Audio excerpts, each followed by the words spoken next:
Albert Yuma va porter plainte contre le député Willy Michiki, notamment pour des faits d'imputation dommageable. Je vous explique toute l'affaire. C'est donc l'affaire dite des 66 millions de dollars. Pour ceux qui sont légèrement déconnectés de l'actu, je vous fais le récap. C'est le dossier relatif au transfert présumé des fonds publics que l'ancien régime aurait envoyé, on ne sait pour quelle raison, au Rwanda, et ça pendant 18 ans. C'est pas moi qui l'affirme, c'est Jean-Pierre Bemba qui l'a révélé lors de sa sortie très controversée sur les antennes de la radio Top Congo FM. Il y a eu ensuite une salve de réactions, notamment celle du député Willy Michiki qui a embrayé dessus en y apportant son grain de sel.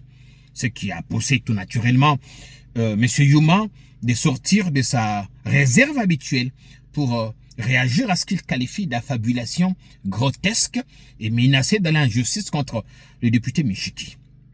Albert Yuma Moulimbi, ancien président de la FEC, ancien président du conseil d'administration de la GECAMIN, s'est dit choqué et surpris. Dans un document que ses services nous ont transmis, s'est dit choqué et surpris d'entendre les propos tenus par M. Willy Michiki sur sa gestion présumée des fonds de la GECAMIN pendant la période de transition. Pas la transition de 2003, mais la plus récente, 2016-2017.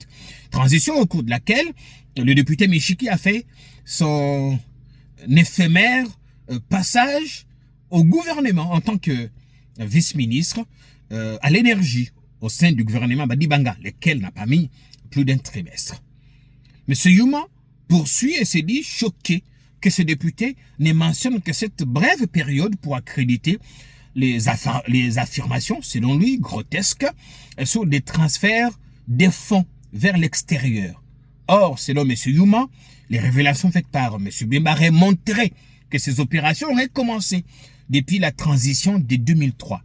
Il se trouve malheureusement, selon M. Yuma, qu'à cette période, il n'était pas à la tête de la GECAMIN. Mais pour ne revenir que sur la période de la courte transition avec le gouvernement Badibanga, M. Yuma souhaite apporter les éléments ci-après. Il annonce que ni la direction générale de la GECAMIN, qui gère au quotidien les finances de l'entreprise, ni lui, président de l'époque du conseil d'administration, n'ont jamais été appelés à la présidence de la République du temps de l'ancien président Joseph Kabila pour effectuer des opérations financières nocturnes. Il insiste qu'ils n'ont jamais été non plus instruits pour faire des opérations financières vers l'extérieur pour le compte de l'État.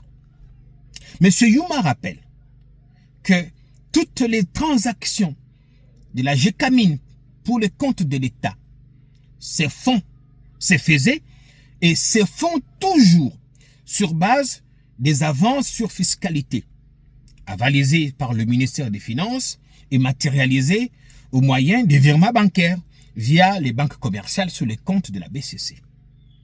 De 3, M. Yuma indique que s'il faut interroger les chiffres d'affaires de la GECAMIN à l'époque évoquée par M. Michiki et M. Bemba, il se trouve que l'entreprise n'était pas matériellement capable d'effectuer de tels virements, de telles dépenses. 66 millions de dollars par mois.